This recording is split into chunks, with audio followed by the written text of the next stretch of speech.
네, 앞서 전해드린 것처럼 오늘 한미 외교장관이 첫 통화를 가졌습니다. 한미 간에 활발해지고 있는 공조 움직임에 대해서 전문가 모시고 자세히 짚어보도록 하겠습니다. 이인배 통일연구원 초청 연구위원 나와 계십니다. 어서 오십시오. 네, 안녕하십니까. 네, 앞서 전해드렸듯이 한미 외교장관이 첫 통화를 가졌는데 역시 사드 배치를 연내하자 이런 점을 재확인했거든요. 한미 공조가 척척 이루어지고 있는 모습인데요. 네, 그렇습니다. 2월 2일 날 그 매티스 국방부 장관이 그 순방 지역으로 처음으로 한국에 날아와서 한민국 국방부 장관과 회담을 했고요. 예. 그러고 나서 국회 인준이 이제 2월 1일 날 이제 외무장관이 통과했는데요. 그걸 일주일도 되지 않아서 틸러슨 국무장관이 우리 오늘 통화를 했습니다. 네. 세 가지 내용입니다. 첫 번째 하나는 이제 북한 핵 문제 대처에서 한미가 긴밀히 협조해서 하자는 게 첫 번째였고요. 두 번째는 더 구체적인 것은 앞으로 만나서 조성한 시일에 만나자는 게 두 번째였고, 세 번째로는 사드 배치는 양국 간의 합의한 대로 순조롭게 그대로 이루어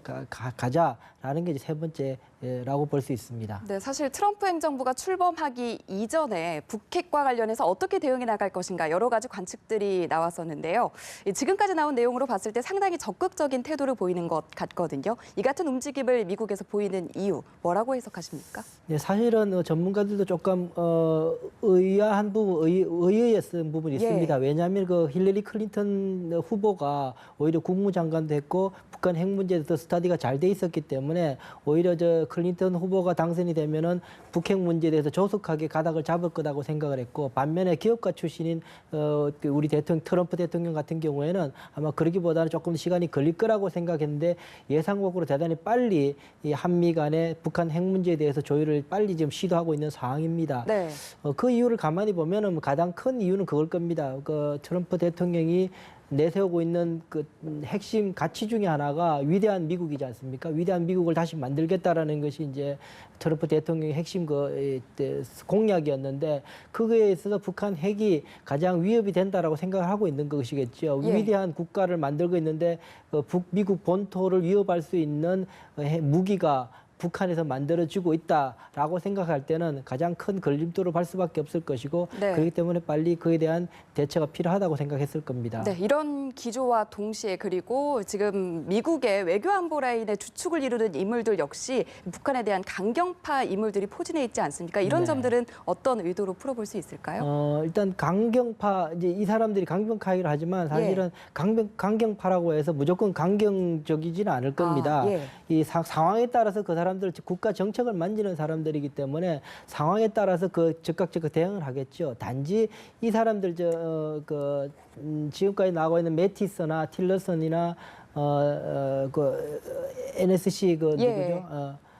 플린 같은 분들은 보면 기본적으로 조금 강경하고 근원적인 문제 해결에 초점을 맞춘 사람들입니다. 그냥 문제를 그냥 덮어두면서 가지는 않겠다라는 게 이 사람들의 기본적인 그 문제 해결 방식이기 때문에, 네. 그런 입장에 봤을 때 이 상황에 따라서 강경해질 수도 있고 아니면은 상황에 따라서 매우 획기적인 해법을 나올 수도 있는 그런 상황입니다. 그렇기 때문에 그냥 네.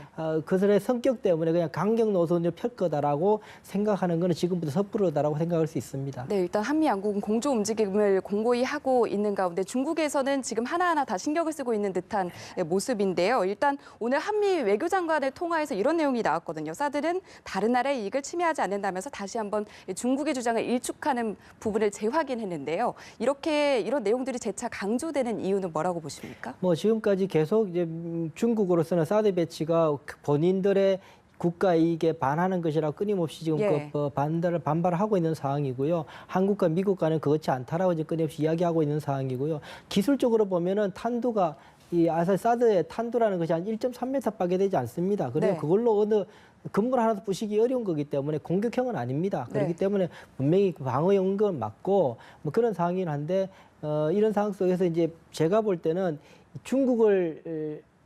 양국이 한국이나 미국이 중국이 북한 핵 문제 해결에 있어서 가장 중요한 당사국이라고 생각하는 것은 오바마 정부 때도 그렇고 지금 트럼프 행보도 같다고 생각합니다. 단지 다른 점은 뭐냐면 오바마 정부와 트럼프 정부가 중국의 역할을 어떻게 끌어내는가에 대한 접근 방식이 완전히 달라졌다고 볼 수 있습니다. 네. 오바마 같은 경우에는 중국의 심기를 건드리지 않고 설득을 해서 중국이 북한 핵 문제 해결에 긍정적인 역할을 하게끔 하려고 설득을 계속했다라면, 트럼프 같은 경우에는 오히려 역으로 북한 핵 문제가 어려워지는 만큼 중국의 국가 이익도 대단히 손상이 입을 수 있는 상황이 도래할 수밖에 없다라는 것을 끊임없이 압박함으로 인해서 본인들이 중국이 국가 이익을 손상당하지 않으려면 빨리 앞서서 북한 핵 문제에 적극적으로 나서라라는 압박으로 통해서 이제 중국을 역할을 견인해 내겠다라는 것이 네. 두 차이라고 볼 수 있을 네, 것입니다. 방법이 상당히 다른데 뭐 네. 사드 배치에 이어서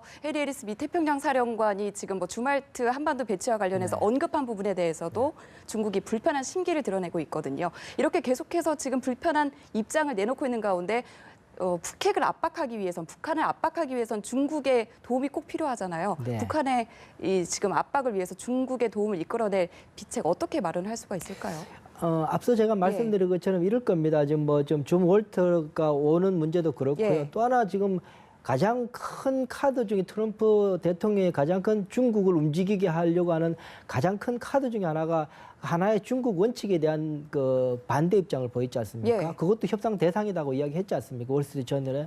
그거는 사실 중국으로서는 가장 큰 위협이 되는 도전이 되는 그런 이 말까지 서슴지 않고 트럼프를 네. 하고 있는 거죠. 뿐만 아니라 남중국 핵 문제, 뿐만 아니라 또 이제 이 세컨더리 보이콧 문제 이런 네. 것들을 가지고 아마 중국을 끊임없이 압박을 하게 될 테고 그걸 압박을 하면서 중국이 자꾸 북한을 감싸면은 이게 어떻게 이러다가는 이제 대만 문제, 사실 자식 같은 대만까지도 굉장히 어려워질 수 있겠다라고 압박을 받게 되면 예. 아마 중국이 움직이지 않을까라는 것이 일단은 미국의 속내일 것입니다. 네. 그에 따라서 중국이 움직일까 아닌가는 앞으로 더 봐야 되는 상황인데요. 아마 네. 그런 이제 접근법의 차이는 확실히 오바마 때와 달라진 거라고 볼 수 있겠습니다. 네, 이런 상황도 그렇고요. 여기에 더해서 중국이 자국의 이익을 위해서 이 북한을 제재하는 데 적극적으로 동참하지 않을 것이다. 이런 해석들도 나오는데 이런 이야기들이 나오는 이유는 뭔가요?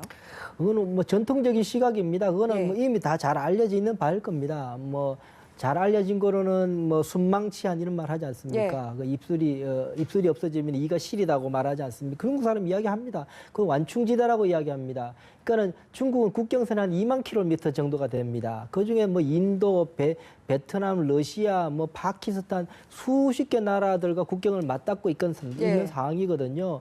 그런 상황에서 중국하고 북한하고 국경을 맞대고 있는 상황인데 이렇게 맞대고 있는 상황인데 만약에 북한이 그 속에 존재가 없어지게 되면 그만큼 우리 통일되고 자유민주주의 통일되고 나면은 그곳에 주한 미군이 주둔하고 있는 한국과 맞대게 된다고 되는 거죠. 그렇게 되면은 미국하고 곧바로 코앞에서 맞닿게 된다는 것은 중국으로서 가장 불편한 국제관계 상황이 된다라고 보기 때문에 그야말로 순망치한인 거죠. 그래도 입술처럼 있어서 이가 안 시린 게 예. 낫겠다라는 게 전통적인 중국의 입장이고 그런 입장은 지금도 변하지 않고 있다고 볼 수 있습니다. 네, 지금 국제사회 관계 상당히 복잡하게 얽혀 있는데요. 우리 입장에서는 미국도 중요하고 중국도 상당히 중요하지 않습니까? 우리 외교 어떻게 풀어나가야 한다고 박사님께서는 보십니까? 여러 가지 논란점은 있습니다. 예. 논란점은 있어서 그거는 어느 한 가지 맞다고 말하기는 어려울 수는 있지만 네. 제 신념으로 말씀드리게 되면 일단은 저로서는 한미 동맹을 가지고